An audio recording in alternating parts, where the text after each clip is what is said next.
states should take back people crossing the English Channel. Right, we're going to stay with that story now, actually. European ministers will meet on Sunday to discuss the situation after 27 people drowned on Wednesday trying to reach the UK. But Mr Macron confirmed that the UK Home Secretary, Priti Patel's invitation has been withdrawn. This is in response to the UK Prime Minister Boris Johnson's public call for France to take back migrants who cross the Channel. Well, Nando Sigona is a professor of international migration and forced displacement at the University of Birmingham in the UK. I asked how the tensions between London and Paris can be resolved. They need to calm down, or they need to tone down the blaming game, which we're seeing at the moment.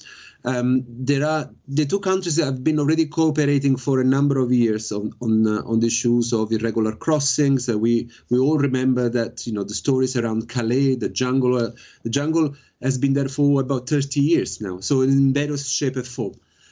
There are issues, though, which have been amplified. The tension have been amplified by Brexit and the fact that that Britain is no longer part of the European Union, and so doesn't belong to a series of mechanisms which are in place to manage migration.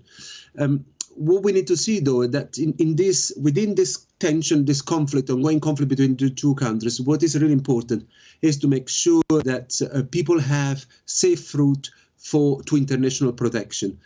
Just closing that, just putting on more boots on the ground, more police blocking the beaches is not a solution, because it doesn't address the problem that there are thousands of people that are seeking international protection, that are escaping persecution. If you're saying that the more boots on the ground, more patrols, things like that, perhaps greater use of technology isn't the answer, what is? Well, it's not that isn't the answer. Has been already, if you look from the perspective of the states, yes, has worked. In many ways, I mean, France, for example, has been pointed out, and the British government has also acknowledged it, that well over 60% of the attempts have been stopped for people crossing. So from a state perspective, I understand it. But the other point is there is a right to international protection. There is the right to claim asylum, and we also need to think about protecting this. It's not just about stopping people from crossing, but also thinking about what are the alternatives in place for these people. And so what are those alternatives? I'm just trying to get a sense of when these two leaders from France and the UK sit down and talk, other than more patrols and greater communication between the two sides about monitoring people and trying to stop people getting into the boats. What are the other actual solutions?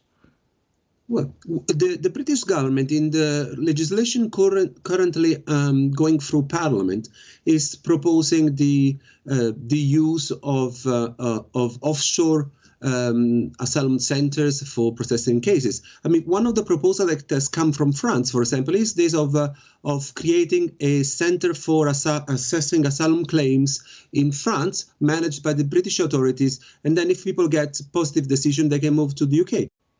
Thanks to Nando Sigona.